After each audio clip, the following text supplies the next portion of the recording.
The Sahara stretches for thousands of miles, its dunes rising and falling like frozen waves under a relentless sun. In the Fezzan region of southern Libya, where the sand meets rocky escarpments, the wind carries fine grains that have buried and uncovered secrets for millennia. Here, in the early 1960s, archaeologist Charles Daniels began clearing away layers at a site locals called Old Garama. Measured emphasis. What he found were not scattered campsites of nomads, but the ashlar stone foundations of buildings, precise, cut blocks laid in straight lines. By the time later teams returned in the late 1990s under David Mattingly, the outlines had sharpened. A city once called Garama, capital of the Garamantes. The camera lingers on low mud brick walls half swallowed by sand, their edges softened by centuries of wind. A single palm stands sentinel nearby, its fronds barely stirring. This was no fleeting outpost. Around 1000 BCE, people here began shifting from seasonal movement to something more permanent. By the Classic phase, from the 1st to 4th century CE, Garama had become the hub of a network spanning over 100,000 square miles of desert. Yet outside specialist circles, its name rarely surfaces. Roman writers mentioned the Garamantes as chariot-driving raiders on the empire's southern fringe. The stones tell a quieter story of planners and builders who turned hyper-arid valleys into sustained life. Walk the excavated core of Garama today, and the layout feels deliberate. Elite houses rose with stone footings, rectangular and multi-roomed, their plans echoing a measured rhythm. Nearby, low-status dwellings used mud brick, 2 or 3 rooms, a central hearth, sometimes a well. Daniel's trenches revealed a possible temple with broad steps and a columned porch, perhaps dedicated to Amun. Fragments of hydraulic cement, hypocaust tiles, and painted plaster hinted at a bathhouse influenced by Roman techniques, yet built on local terms.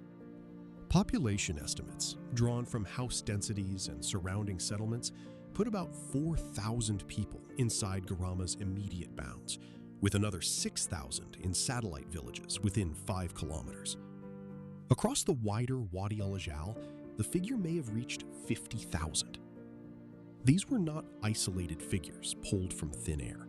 They rest on mapped ruins, counted tombs, and the carrying capacity of the irrigated fields the city commanded. The evidence accumulates slowly.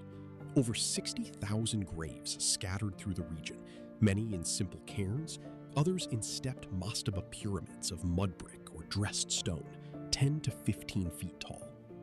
A few grand mausoleums copied Romano-African square forms with columns. Stratification was clear, some buried with imported goods, others without. The society that raised these monuments had hierarchies, labor systems, and a written script of circles, crosses, and zigzags carved on funerary stones. The real tension lies not in the buildings, but beneath them. The Sahara of the Garamantes' time was already the desert we know, rainfall negligible, rivers long gone. Yet they sustained agriculture, dates, grapes, olives, figs, sorghum, millet, barley, wheat, herds yielding beef, lamb, pork. The mechanism was hidden. From the base of the southern escarpment, they drove underground channels, foggara, into aquifers trapped in sandstone from a wetter past.